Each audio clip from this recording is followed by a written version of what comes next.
ในใจก็คืออยากสูดอยากให้มันปิดทิพย์มาแหละเนาะแต่คือว่าอะไรพี่น้องนี่มันต้องได้ใช้งบมาทันซะงบประมาณก็คือเงินค่าเมานี่แหละนี่มันสำจัดบุญงานใหญ่ได้ขนาดเห็ดกะมันต้องรักว่าง่ายคือรักแสนมาทันซะมาพอฮอดบ่บ่ใช่ก็50,000 60,000อะไรก็50,000 60,000ก็ไหวบ่ไหวบ่จะไหวอยู่ไหวบ่แม่เพราะว่าจังไดพี่น้องมันต้องได้อยู่ได้กินอาหารอยู่กันกินชาวบ้านชาวเมืองมาเฮ็ดบ่แม่นว่าเฮ็ดแต่เฮาต้องได้เด้พี่น้องเบิดบ้านได้เนาะเบิดบ้านญาติพี่น้องของเพิ่นทั้งนั้นนำทั้งพี่นำเนาะเบิดบ้านแล้วว่าเฮ็ดได้เฮ็ดสำละเด้สำละก็คือเบิดบ้านเนาะมาซอยกันสำละเฮือนให้มันปัดแล้วก็รับขับไหลไปส่งจนฮอดทางเพิ่นเลยฮอดบ่อนเพิ่นอยู่บ่ให้มาเที่ยวบ่ให้มาวนเนาะคือว่าไหลขับส่งออกหมดจากติดบ้านนะก็คือ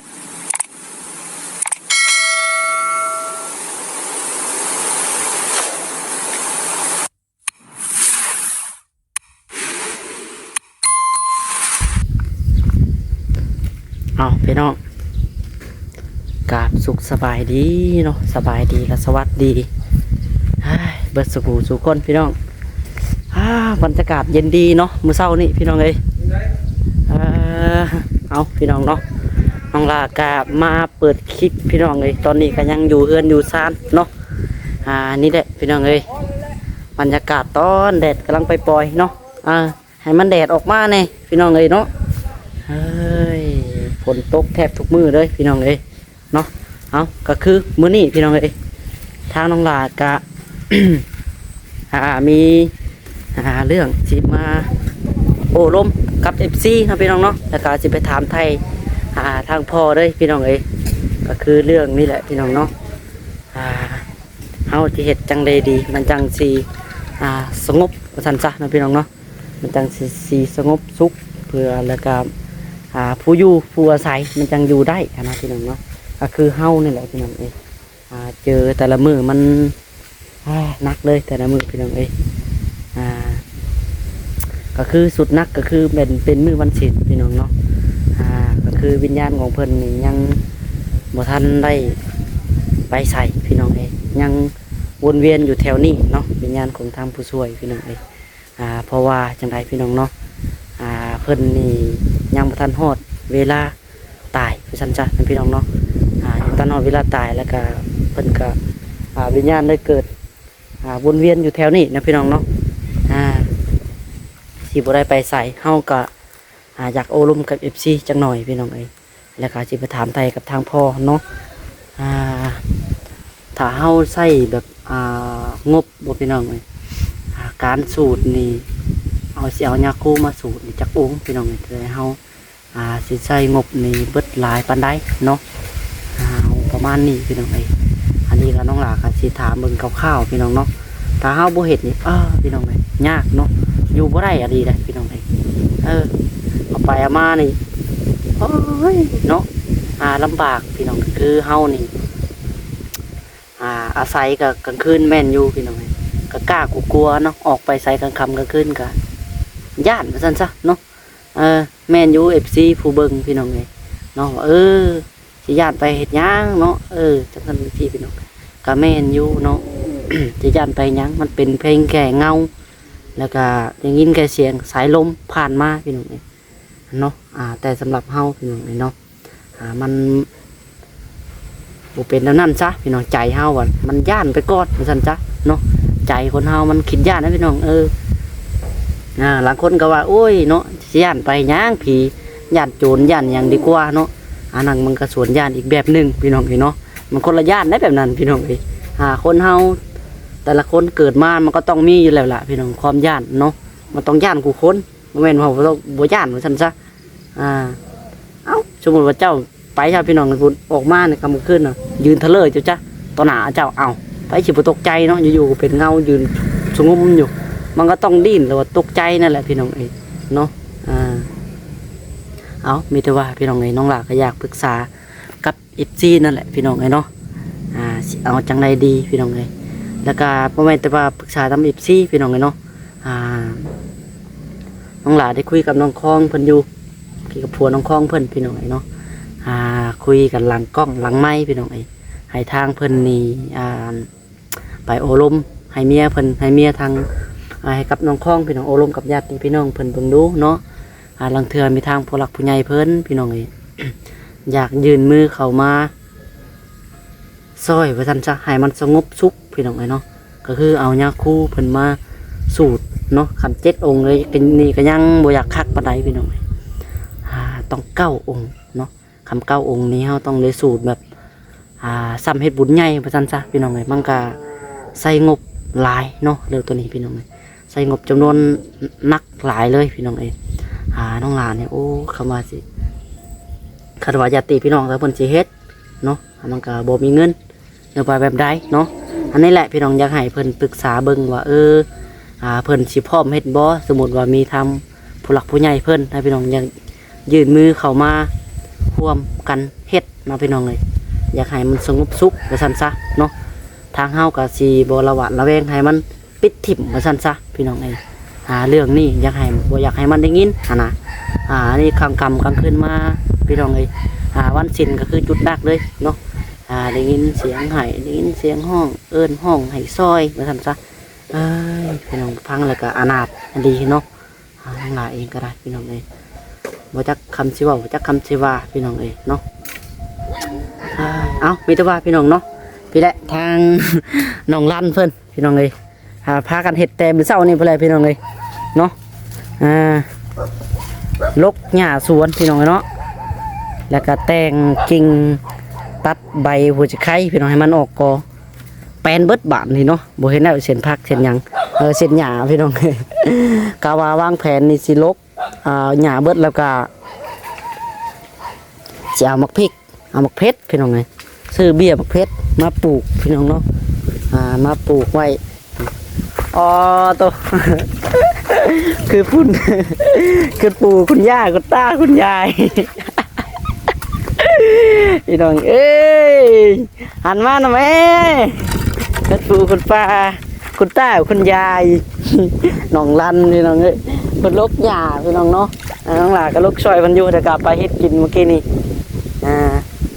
เรื่องอันนี้ก็เดียวน้องหลาสิไปถามรายละเอียดกับทางพ่อพี่น้องเอ้ยเพิ่นสิแก้ไขแบบใดเนาะเอาขาจ้างพี่น้องเอ้ยซื้อขนมไปถุงนึงหันหน้ามาดูสบายดี FC แน่ไว้สบายดีอันแม่ FC แน่พี่น้องเอ้ยเนาะนี่ปานเล็กน้อยว่าโอ้ยหลายตีน แม่นพ่อเนาะหลังตีนเนาะใส่สุดคุณปู่คุณป้าคุณตาคุณยายหันมาสบายดีชี้ข้างในนะ สบายดี เอ้าขนมเจ้านี่เล็ดไปก่อนโอ้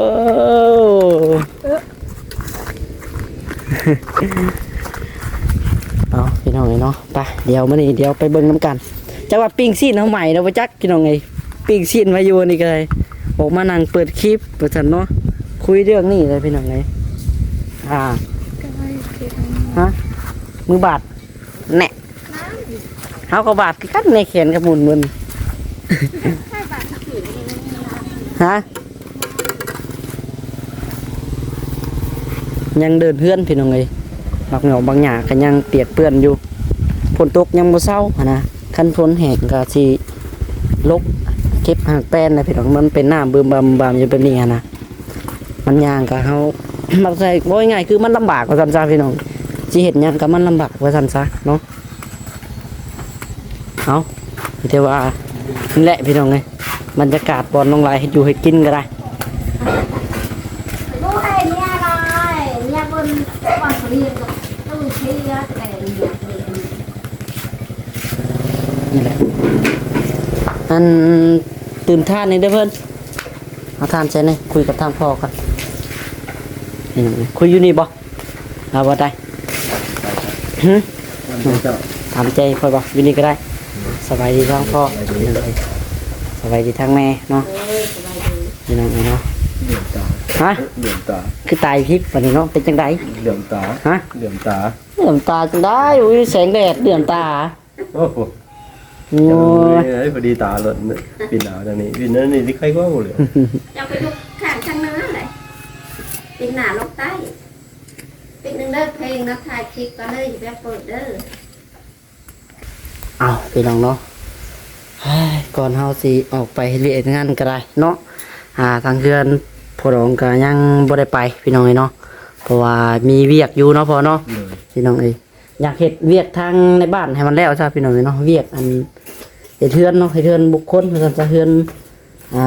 บ่แม่นว่าเขางานทางช่วยเหลือดอกพี่น้องเอ้ยเขาเจ้าเฮ็ดเองเฮาก็เพิ่นหาเฮาอยากไปบุงหลังคาให้มันแล้วเนาะ มูลค่าเพิ่นมันแรก ใส่ข่าวแล้วบ่ได้เนาะพ่อ ตกแล้วนะใส่ชีนากับอัดทวนยังเหลือฝ่ายหนึง อัดทวนแล้วแหละยังเหลือข้างเดียว ยังเหลือข้างหนึงฝ่ายสิมุงตัวเสกน้อยกว่าบ่ได้บนส่วนผลส่วนแดด โดยเอาพี่น้องเนาะเอาแล้วก็มื้อนี้พี่น้องเองก็คือ FC หลายๆคนเนาะพี่น้องเนาะเพิ่นทักถามเข้ามาอยู่เฮ้ยเนาะ เพิ่นเรื่องนี้แหละพี่น้องเอ้ยหลังใต้นี่แหละเฮือนผู้ช่วยนี่แหละเนาะเฮือนน้องคองนี่แหละพี่น้องเอ้ยเฮือนผู้ช่วยจากพุทธเพิ่นนี่แหละเนาะมันเกิดเป็นแล้วเนาะเพิ่นอยากให้ถามมาว่าจังไดพี่น้องเอ้ยเรื่องนี้นี่น้องหล่าชื่อพี่น้องอยากอบรมกับ FC ว่าซั่นซะเนาะแล้วก็ FC ก็หลายๆคนก็ถามเข้ามาอยู่พี่น้องเอ้ยเพิ่นอันนี้จังไดพอเพิ่นบ่ได้สูตรบ่ได้หยังบ่คำว่าสูตรนี่คือจังไดพี่น้องมันต้องได้ใช้งบประมาณเท่าไหร่หั่นนะ ก็เรื่องนี้มันต้องได้ถามพระอาจารย์เป็นก่อนผู้สิพาไปทางถามอาจารย์เนี่ยถามอาจารย์ยืนประจำบ้านหมู่บ้านแต่อินทาเฮาเฮ็ดแหมมันขับไปจะให้คิดแบบสูตรสำระแล้ว สูตรสำระบ้านเลย สูตรสำระบ้านเลย หาบ้านหาเพื่อนเด้อ สำระบ้านสำระเรือนแต่มาตั้งจุดนี้และสูตรสำระราดครับไหลมานให้ออกจากดินดอนต้นหญ้านะ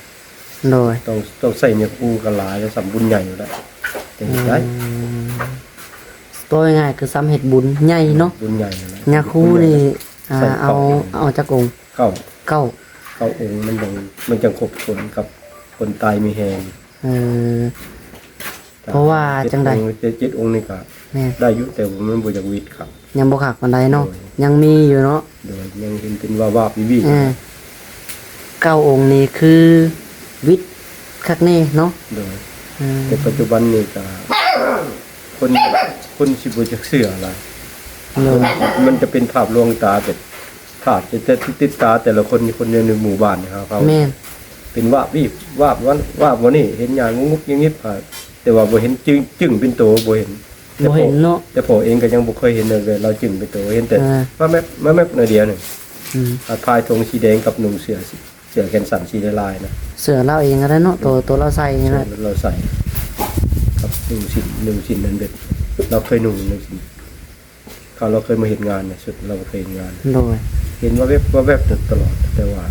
บ่เห็นจึงเป็นโตนเนาะ จึงเป็นโตแต่จึงเป็นโตเนี่ยพอก็สิบ่ย่านพอก็จะเดินเข้าไปหาอยู่ว่าจะเป็นไปได้นะว่ามันสิไปได้โต เพราะว่าจังไดเนาะพี่น้องเนาะ เป็นภาวะอยู่แต่นั่นแหละพอจะบ่ค่อยป้าให้ลูกนอนอยู่คนเดียวน้องเคยท้องน้องพอก็เป็นห่วงนอนอยู่คนเดียวพอให้หาหมู่มานอนนำเป็นเพื่อนให้น้องลบมานอนเป็นครูก็เคยท้องเพราะว่าก็คนก็นึงคือน้องลบนี่ก็ส่วนมากก็มิตรลินไปเกมบ่ค่อยดอกเป็นไปลินเป็ดอันหาซุ่มแซวเอาอันนั้นมากินเอานี่มากินบ่ค่อยมีนั่งลบไปกัน โมยโอ้ย เป็นคนดีอยู่ไม่แต่เล่นเกมเป็นสายเกม สายดันแรงกันซะดันแรง น้อย เอาพี่น้อยเนาะ ว่าคำว่ากันได้ เพราะว่าจังใดพี่น้อยเนาะวิญญาณมันคือบ่ไปเกิดเนาะคือ ครับ เพราะว่ายังบ่ทันฮอดคาดเสียทันคาดตายทันจะเนาะ โดย ทันฮอดมือฮอดยามบ่ทันจะเนาะ แม่น วิญญาณเลยวนเวียนอยู่บนนี้นะบ่ได้ไปไสพี่น้อง มีนี้เลยจากบริเวณนี้ แม่น เป็นเราตอนนี้ก็ยังเป็นยังบ่กล้าที่อยู่กันก็ขับมากันยังอย่างเลยเพิ่นเฮ็ดในเขาเห็นนั่นแหละว่ายังไง คือถ้าน้องคองเพิ่นในเฮือนหลังนี้เพิ่นบ่ได้มานอนก็เฮ็ดเสียเนาะ บ่ได้ เพิ่นบ่มานอนอันนี้น้องลาบ จะได้บ่ดึงตีนจะได้ดึงยังไง ตื่นมาวันนั่งกระพกอยู่เนาะตัวหนาวโยไปสิบ่เสด็จ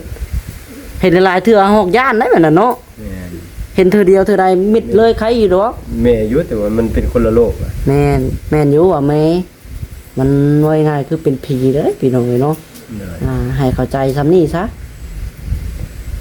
แม่นอยู่ว่าเนาะสิย่านไปเฮ็ดหยังผีว่าซั่นย่านคนย่านโจรดีกว่า มันก็คนละย่านเด้เนาะพ่อเนาะย่านโจรก็ต่างหากเด้พี่น้องย่านผีก็อีกแบบหนึงเด้คันย่านผีเนี่ยมันเฮาเห็นแล้วเฮาตกใจเฮาก็จะเป็นคนใจอ่อนเฮาผวาเองเฮาหลอนเองเฮาบ่แล้ว ส่วนมาก แล้วนี่เด้ ส่วนมากชาวบ้านว่าให้ทุบด้านใต้บนเรานอนกองเลือด บ่อนเพิ่นนอนเสียเนาะให้ทุบทิ้ง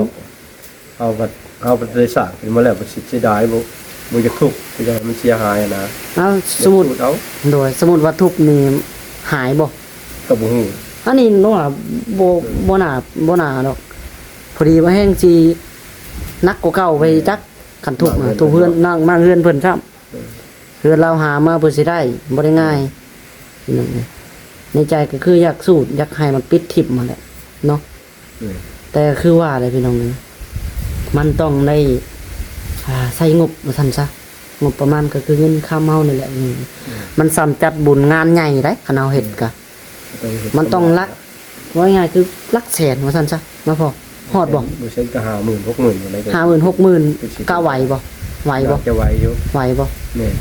เออเพราะว่าจังไดพี่น้องมันต้องได้อยู่ได้กินอาหารอยู่กันกินชาวบ้านชาวเมืองมาเฮ็ดบ่แม่นว่าเฮ็ดแต่เฮาต้องได้เด้พี่น้องเบิดบ้านได้เนาะ บ้าน เบิดบ้านญาติพี่น้องของเพิ่นทั้งนั้นนํทั้งพี่นํเนาะ มันบ้านแล้วเพราะว่าเฮ็ดได้เฮ็ดสำละเด้ สำหรับก็คือเบิดบ้านเนาะ แม่น มาซอยกัน สำละเฮือน ปัดเป่า มันปัดแล้วก็รับเข้าไหลไปส่งจนฮอดทางเพิ่นเลย ฮอดบ่อนเพิ่นอยู่บ่ให้มาเที่ยวบ่ให้มาวนเนาะ ก็คือว่าไหลขับส่งออกวัดจากเขตบ้านนะ ก็คือพี่น้องเอ้ยคนอยู่แคมป์ทางเนาะคือเข้าเบาสงคนแคมป์ทางดำก็ เลย ได้ยินกลางค่ำกลางคืนมาพี่น้อง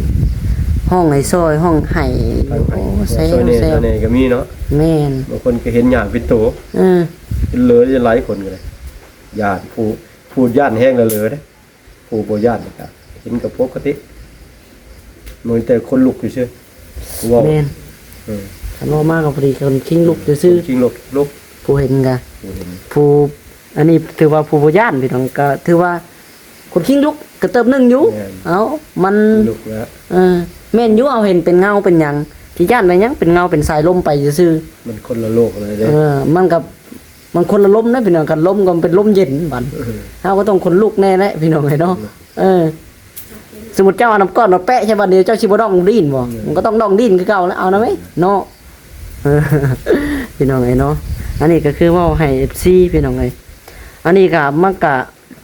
ขึ้นอยู่กับทางน้องคองแล้วก็ญาติพี่น้องของเพิ่นพี่น้องเนาะ เฮาแค่มาคุยให้ FC ฟัง